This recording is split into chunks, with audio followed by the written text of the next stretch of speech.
बोलिए लक्ष्मी नारायण भगवान की जय। नारायण भगवान की। स्वामी जी महाराज के। ओम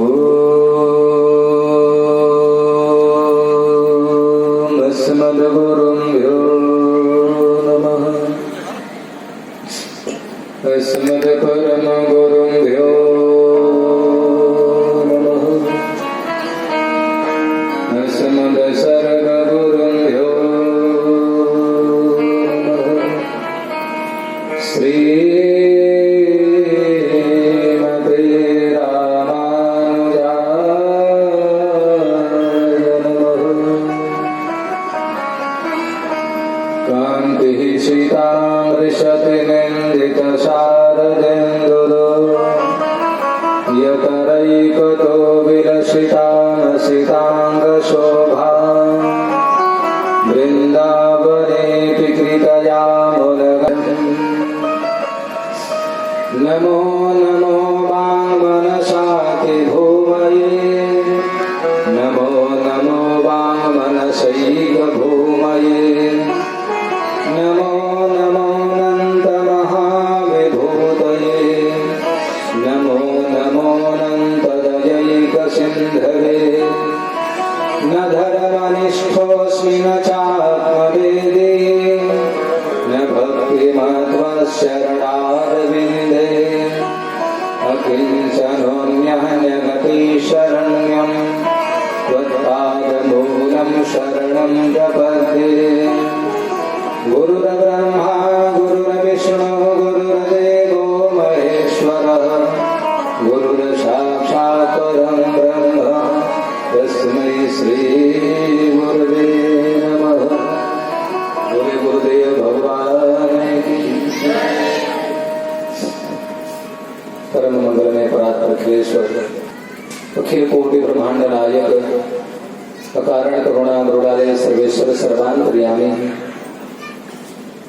ब्रजजन चंदन नंदनंदन वसुदेव नंदन प्रभु श्री वासुदेव की चिन्मयी भगदहन विग्रह श्रीमद् भागवत महापुराण प्रातः स्मरण हृदयाराध परमाराध्य पूज्य श्री गुरुवर के श्री युगल चरण कमलों में प्रणपात नमन करते हुए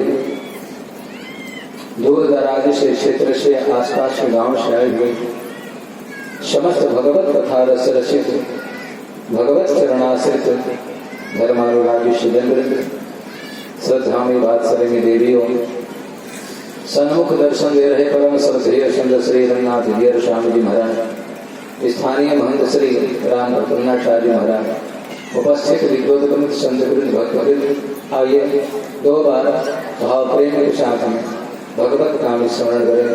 श्रीमन्नारायण नारायण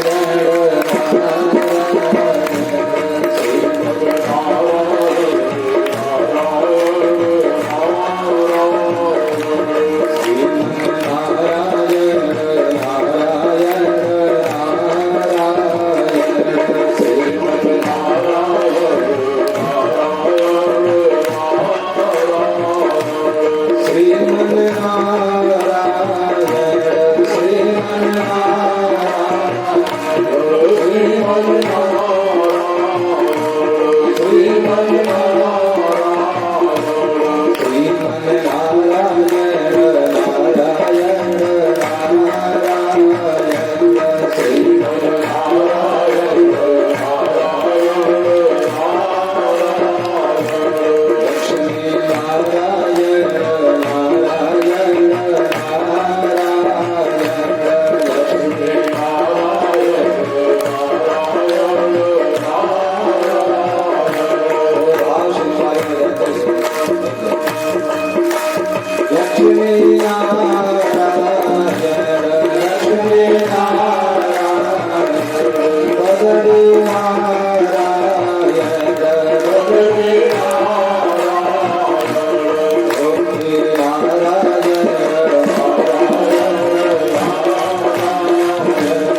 श्री राधे।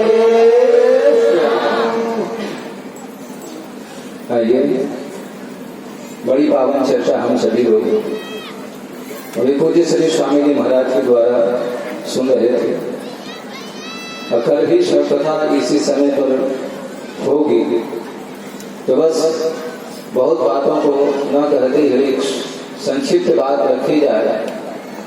कल हम सभी लोग पावन चर्चा श्री विदुर जी महाराज का सुन रहे थे।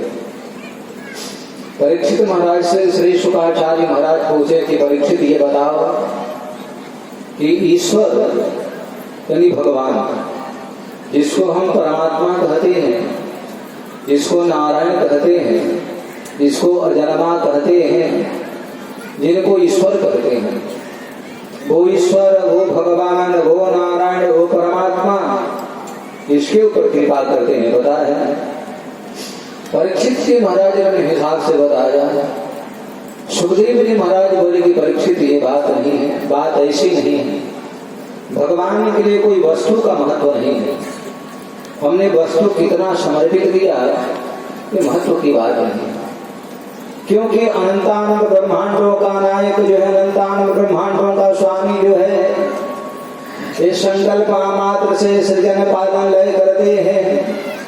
जिनकी भगवती चंचला लक्ष्मी जो है अन्य सेवा में रहती है, और वो भगवान को हम क्या दे सकते हैं। फिर बोले कि तो विदुर जी ने क्या दिया था। अब विदुर की चर्चा कल सुने थे, तो विदुर के प्रसंगों को सुनने के बाद में हम सबको ये पता चला कि भगवान को वस्तु नहीं चाहिए, भगवान को सामग्री नहीं चाहिए। आप ध्यान देंगे, दो रोज बाद में, 2 दिन बाद में आप भवन करें। मैं बहुत से जगहों में देखा हूँ, और बैठे पड़े हैं यजमान, श्रोता, होता दोनों ही, होता भी बैठे हैं, अभी सारे यजमान भी बैठे हैं, वो तो है नहीं हवन करने वाला, और बैठे पड़े इधर में स्वाहा कर इधर में, ऐसा मन कहीं पर है, ध्यान कहीं पर हो रहा है। ये बात नहीं। हम मंडप में बैठे हैं तो भाव ये रहे, यज्ञ कुंड है, और यज्ञ कुंड में हम जो शाकला दे रहे हैं, जो सामग्री दे रहे हैं, जो इन शतौधियों के माध्यम से मिला हुआ द्रव्यों को जो दे रहे हैं, वो भगवान के मुख में दे रहे हैं, भगवान के मुख में आहुति दे रहे हैं। ये भाव है तो यज्ञ का संपूर्ण लाभ मिलेगा।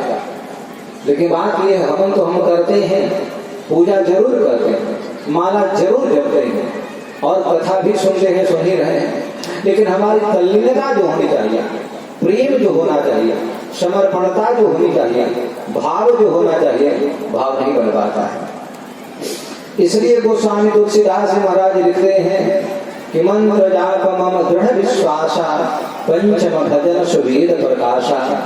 मंत्र का जप हम करते हैं, पूर्ण विश्वास के साथ में करना चाहिए, दृढ़ विश्वास के साथ में करना चाहिए। अब विश्वास के साथ में, श्रद्धा के साथ में किया हुआ यजन हो, चाहे भजन हो, या फिर जप हो, या फिर हवन हो, उसका संपूर्ण लाभ मिलता है।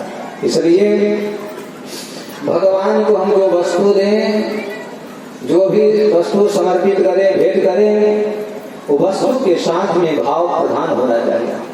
भगवान श्री कृष्ण जो है गीता में बोले कि अर्जुन क्या दे सकते हो हमको, ये रुपया, ये पैसा, ये मकान, ये दुकान, ये सोना, ये चांदी, ये हीरा, ये जवाहरात, ये वस्त्र आदि क्या दोगे। नहीं नहीं, मुझ वासुदेव को, मुझ परमात्मा को, मुझ नारायण को यदि तुम प्रसन्न करना चाहते हो, यदि देना चाहते हो, तो श्रद्धा से पत्रं पुष्पं फलं तोयं यो मे भक्त्या प्रयक्षते तदहं भक्तपरितः नश्नामि प्रयतात्मनः। और आगे कह दिया कि अर्जुन यद करोषि यदशनासि यद जुहोषि ददासि यद तपस्सि कौन्तेय तत् कुरुष्व मदर्पणम्। मुझ वासुदेव के लिए, मुझ भगवान के लिए तुम्हारे पास में पत्र तो होगा, पत्र समर्पित करना, लेकिन पत्र के साथ में अहम नहीं होना चाहिए, भाव होना चाहिए। मैं एक दिन कथा सुना था माला वाली बात। पता है तुलसी माता की सेवा करने वाले श्री विष्णुजीत स्वामी जी महाराज, विष्णुजीत स्वामी जी महाराज जो गोदांबा जी के पिताजी हुए हैं, आप कथा सुने होंगे कभी। बहुत पढ़े लिखे थे, मात्र तुलसी की सेवा करते थे, तुलसी पौधे की सेवा किया करते थे। लेकिन धन्य है तुलसी माता की सेवा करके उनके योग्यता, उनकी वाणी में सरस्वती का वास हुआ और भगवान नारायण के परतत्व का वर्णन किया जाता है। श्री विष्णुजीत स्वामी जी महाराज के विषय में लिखा, गुरुमुख मनधिद्य प्राह वेदान शेषाम नरपरि परिकलितम सुरगमादा दुदामः सुशूरम अमर वंदम रंगनाथस्य साक्षात् विजयकुल तिलकंतम विष्णुजीतम नमामि। तुलसी की सेवा करके वेद वेदांत उपनिषद आदि के सबसे ज्यादा हो गए कौन? श्री विष्णुजीत स्वामी जी महाराज। कहीं पढ़ने नहीं गए, वो चाहे कबीर की बात करें, सूर्य की बात करें, मीरा की बात करें, ध्रुव की बात करें, फिर विष्णुजीत स्वामी की बात करें, कहाँ पढ़ने गए थे? इसलिए भगवत पाद श्री रामानुजाचार्य स्वामी जी महाराज ने जोर देते हुए बोले कि हमारे यहाँ मात्र सेवा प्रधान है और सेवा जो संलग्नता पूर्वक जो करता है, श्रद्धा पूर्वक जो करता है, तो संपूर्ण फल वही प्राप्त होता है। यदि समाधि के द्वारा जो पद प्राप्त होता है, अष्टांग योग के द्वारा जो पद प्राप्त होता है, नाना प्रकार के अनुष्ठान व्रत पूजा पाठ आदि करने के बाद जो फल प्राप्त होते हैं, वही फल जो है वैष्णवों के यहाँ, श्री वैष्णवों के यहाँ सनातन धर्मावलंबियों के मात्र सेवा करने से फल प्राप्त हो जाता है। इसलिए क्या करना है? बोले कैंकर्य लक्षण विलक्षण मोक्ष भाजो, सेवा भाव से करना है। वस्तु जो है भाव से समर्पित करनी है। वो तुलसी हो तो, पत्र हो तो, फल हो तो, और जल हो तो। जल तो हमारे पास है और कुछ है नहीं। बहुत सारे कंजूस लोग हो गए, वो जल भी देना नहीं चाहते, लेकिन हमारा जीवन जल के बिना नहीं चल सकता है। हे प्रभु, हमारे जीवन में जल की कमी न हो, इसलिए आपके श्री चरणों में मैं जल समर्पित करता हूँ। यही बात भगवान श्री कृष्ण है भागवत महापुराण के 82 अध्याय में सुदामा जी महाराज से भी बोले कि सुदामा जी, हम जानते हैं क्या लेकर आए हो, चावल लेकर आए हो, लेकिन भाई दे दो। लेकिन सुदामा जी महाराज कहे कि दे दोगे?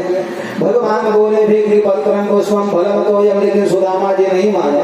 अब भगवान श्री कृष्ण ने बड़े प्रेम के साथ में खड़े होकर के सुदामा के पास बढ़े और भगवान देखे तो एक बगल में दबाए थे सुदामा जी महाराज। भगवान ने बगल में हाथ लगाए, सुदामा जी पीछे की रहे कन्हैया ये क्या है? सुदामा ये क्या है? सुदामा बोले कि प्रभु हाथ मत लगाना। क्यों, क्या बात है? बोले प्रभु ये बहुत बड़ा घाव है, फोड़ा है, बहुत दर्द हो रहा है। भगवान कृष्ण समझे, बोले सुदामा आज मैं संकल्प किया हूँ कि तुम्हारे जीवन की जितने भी विफलता थी, जितना भी दुख और कष्ट था, सब मैं दूर कर दूंगा। देखो तो कैसा फोड़ा है। तो भगवान जबरदन किए और वहां तो कुछ फोड़ा वगैरह था नहीं। भगवान जैसे ही हाथ लगाए तो अंदर से चावल की फोड़ी निकली और भगवान देखे वो सर्वांतर्यामी है, वो घट घट वासी है, उसे कुछ छुपा नहीं है। देख के समझ गए कि इन चावलों में सुदामा के घर के एक दाने भी नहीं है, एक दाने भी नहीं, याद रखना। और वो भगवान ने चावल को याचित पृथक तन बोला, बड़े प्रेम के साथ में, क्योंकि सुशीला जुड़ी थी, असुदामा भाव से लाए थे। कहने के भाव मेरा ये है कि हम ईश्वर को जो भी कुछ दें तो प्रेम के साथ में दें, भाव के साथ में दें। अभाव के कारण ही आज भगवान जो है रथारूढ़ो गच्छन पथमिदित भूदेव पटलये सुतिर प्रादुर्भाव आदि आदि देवग्र ब्राह्मण मंत्रोच्चारण कर रहे थे। अब भगवान श्री कृष्ण शांति दूत बन करके आए थे कहाँ? हस्तिनापुर में, द्वारिकापुरी से। और ये बात पता चला दुर्योधन को, दुर्योधन पूरी तैयारी किया है। तो भगवान श्री कृष्ण वहां पर आने के बाद में सबसे पहले यही कहे, देखो भैया यहाँ जितने लोग बैठे हैं आप ध्यान से सुनना, मैं द्वारिकाधीश श्री कृष्ण यहाँ जो आया हूँ, मैं पांडवों की ओर से शांति दूत बनकर आया हूँ। संदेश वाहक बनकर आया हूँ। अब मैं निवेदन करने आया हूँ, पांडवों की ओर से एक सूचना लेकर आया हूँ। बोले क्या? तो कथा आप जानते ही हैं। भगवान बोले कि देना है तो दे दो, केवल 5 ग्राम रखो अपनी धरती तमाम। पांडवों को आधा राज्य दे देना चाहिए, और आधा राज्य नहीं देते हैं तो 5 गांव दे देना चाहिए। पांडव बेचारे धार्मिक हैं, सहनशील है, ये बेचारे आपके अन्य राज्यों की अपेक्षा नहीं करते, 5 राज्य में अपने जीवन को निर्वहन कर लेंगे। कहाँ माने जाए, कहाँ सुनने जाए? दुर्योधन नहीं माना, और उसको ये बात अच्छा भी नहीं लगा कि द्वारकाधीश श्री कृष्ण जो है आज पांडवों के पक्ष से आए हैं। पांडव प्रेम के प्रतीक हैं, पांडव धार्मिक हैं, पांडव भक्त हैं, पांडव भगवान के सुहृद हैं, यानी धर्म के मार्ग पर चलने वाले हैं। तो भगवान के लिए शांति दूत भी बनकर आए, लेकिन वहां तो बात बनी नहीं। लास्ट में ये हुआ, विवाद बढ़ा और दुर्योधन ने भगवान को बांधने के लिए तैयार हो गए। धृतराष्ट्र ने हाथ पकड़ा, मूर्ख कहीं के, समझते नहीं भगवान ही ईश्वर हैं, इनको प्रसन्न कर लो। तो दुर्योधन ने कहा कि प्रभु आप जानते हैं मेरा स्वभाव है, मैं बचपन का उदंड हूँ, मैं अज्ञानता बस से घर दिया, आप क्षमा करें। भगवान बोले कि क्षमा तो कर दूंगा। दुर्योधन बोला कि चलिए प्रभु थोड़ा सा प्रसाद वगैरह पा लेते हैं, भोजन प्रसाद हो जाए। भगवान बोले कि दुर्योधन भूख नहीं लगा है। क्यों भाई? कि भोजन 2 परिस्थिति में करना चाहिए व्यक्ति को, या तो भूख देर हो तो भोजन कर लेना चाहिए, या फिर खिलाने वाले की प्रेम ज्यादा हो तो भी भोजन कर लेना चाहिए। पहली बात कि हमको तो भूख नहीं है, और दूसरी बात है तुम्हारा प्रेम नहीं है, मैं तो भावों का भूखा हूँ। बोले कि प्रभु कुछ तो देना पड़ेगा, द्वारिका पूरी शहर है, यहाँ पे हस्तिनापुर में आए हैं। भगवान बोले कि भोजन की बात है तो भोजन की व्यवस्था हो गई है। संत विदुर जी महाराज बोले थे कि प्रभु जब भी आप यहाँ पर आए तो हमारे घर में ही आप प्रसाद लेंगे। तो विदुर जी खड़े होकर बोलने वाले थे, प्रभु मैंने कब कहा? भगवान ने इशारा किया, विदुर जी यहाँ पर नाटक हो रहा है, थोड़ा देखो तो सही। विदुर जी बेचारे बैठे रहे और कथा प्रवचन छोड़कर जाकर घर में व्यवस्था किए।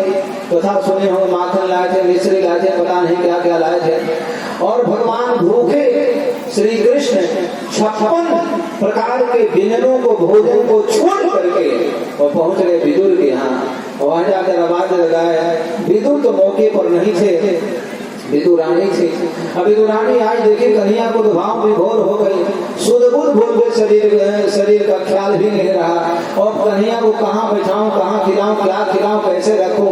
कन्हैया यहाँ बैठो, ये करो। अभी चाचा आते होंगे, अभी विदुर जी आते होंगे, अभी पतिदेव महाराज आते होंगे, आपके लिए माखन मिश्री आदि लेकर आते होंगे। भगवान बोले कि चाची बड़ी जोर से भूख लगी है। अच्छा, ज्यादा जोर से? बोले कि हाँ। सुनते ही कि केला रखा था और विदुर जी महाराज घर पर थे नहीं।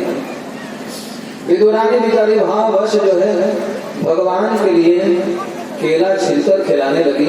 ये केला नहीं, केला गिरी नहीं, केला फल नहीं, केला का छिलको। हाँ भाव प्रधान खाना चाहिए, खिलाना चाहिए, केला फल गिरी खिलाना चाहिए, लेकिन छिलका देने लगे। अब भगवान छिलका खाए, लोग गाते हैं भजन, विदुर के घर पहुंच करके छिलके को भोग लगाते हैं, तो वहाँ छिलका भगवान खाए। एकाध छिलके खाए होंगे, जो भी हो।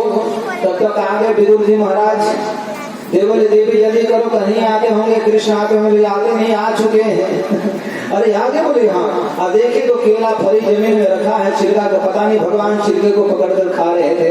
विदुर जी महाराज बोले कि देवी ये क्या कर रही हो तुम?